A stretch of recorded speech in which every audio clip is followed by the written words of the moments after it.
Hi there, I'm back for the second part of Chapter 19, which is called War of the Worlds. The Dolly Llama snaked between the city's buildings with the Jolly Roger hot on its tail. The pirates fired their cannons at one another, but the ships floated so freely it was difficult to hit their targets. Cannonballs slammed into high rises they sailed past, leaving a trail of shattered glass, broken antennas, and busted corporate logos throughout Midtown Manhattan. Enough cat and mouse games, Captain Auburn Sally announced. It's time to confront these scallywags face to face. The Dolly Llama set sail for the Empire State Building, then made a dramatic turn. Admiral Jacobson tied down the ship's helm, and the Dolly Llama began circling the Empire State Building. The Jolly Roger mimicked the maneuver and also revolved around the building. Captain Auburn Sally and her crew swung onto the observation deck while Admiral Jacobson and his fleet manned the cannons. Captain Hook and his men joined the women on the observation deck, leaving Mr. Smee to operate all of the Jolly Roger's cannons on his own. The men of the Jolly Roger and the women of the Dolly Llama formed lines at opposite ends of the observation deck and drew their weapons. "Men like you give pirates a bad name," Captain Auburn Sally said. "You aren't pirates," Captain Hook said with a laugh. "You're just a bunch of little girls with attitude." "Then I feel sorry for you, Hook," Auburn Sally said, "because you and your men are about to get your booty handed to you by a bunch of little girls. Ladies, charge!" The pirates from Starboardia and the pirates from Neverland clashed in a swashbuckling spectacle 86 stories above the ground. Cannonballs flew above their heads as the ship's circling sparred out the window in the air. The sounds of clanking swords and firing cannons echoed off the streets of New York City.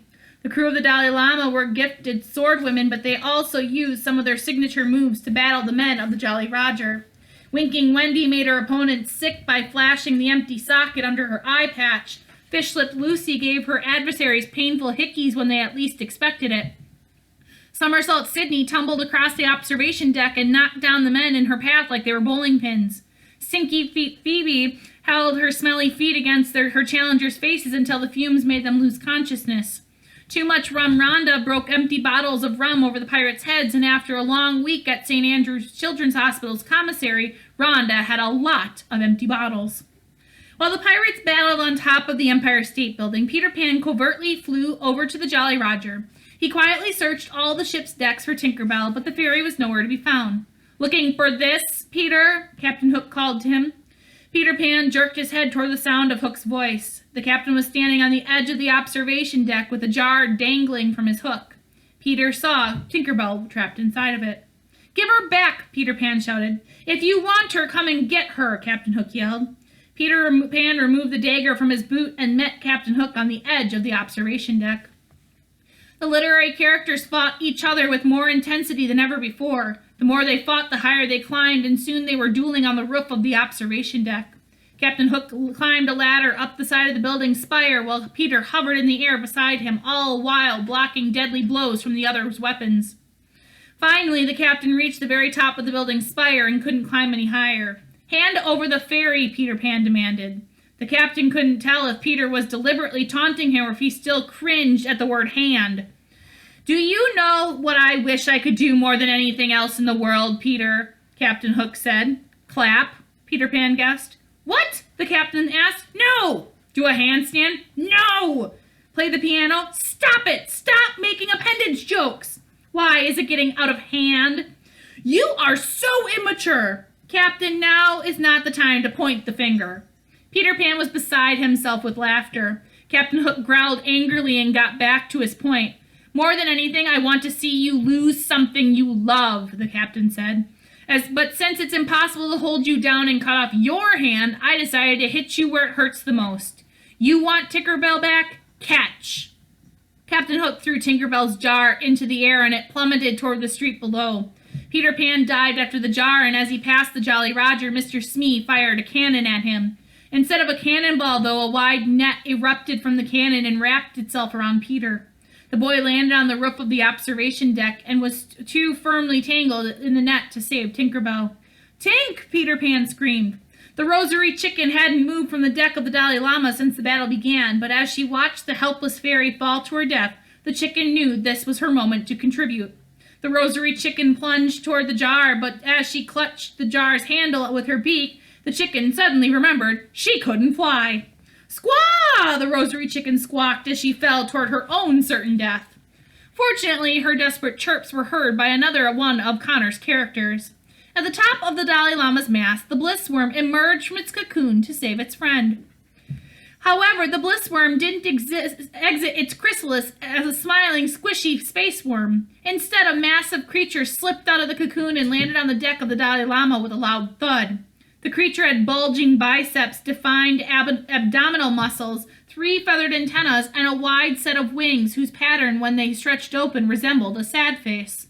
The bliss worm had evolved into the next phase of its metamorphosis, a ferocious mad moth.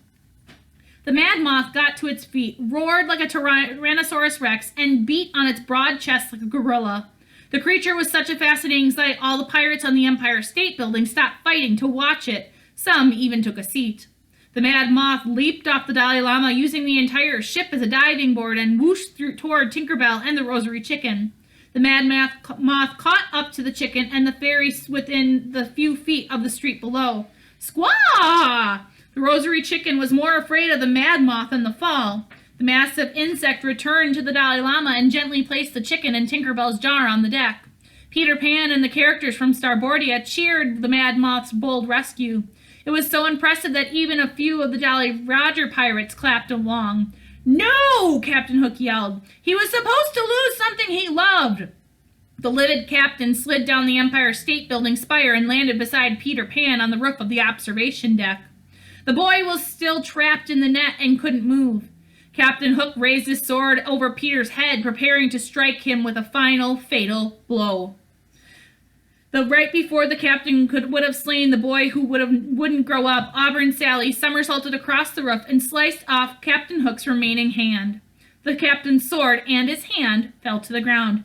"Ah!" Captain Hook roared in agony. Strangely, instead of blood gushing out from the captain's veins, the only thing that came out was words.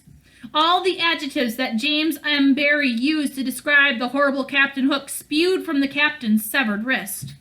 Captain Hook tucked his wounded arm into his shoulder and lost his balance. He fell over the railing of the observation deck and plunged toward the ground. The captain hit the street with such a powerful thump, the entire block rattled. When the pirates looked down, instead of seeing the captain's body, they still saw more of James M. Barrie's words splattered across the pavement. The words slowly sizzled into smoke and disappeared. After witnessing their captain's fall to his death, the Jolly Roger pirates raised their hands in surrender. Peter Pan was cut free from the net and was happily reunited with Tinkerbell. Not so Jolly Joan burst into tears and blew her nose on Peg-Leg Peggy's shoulder. "What's wrong, Joan?" Peg-Leg Peggy asked. "Oh, it's nothing," Not So Jolly Joan sniffled. "I just love happy endings."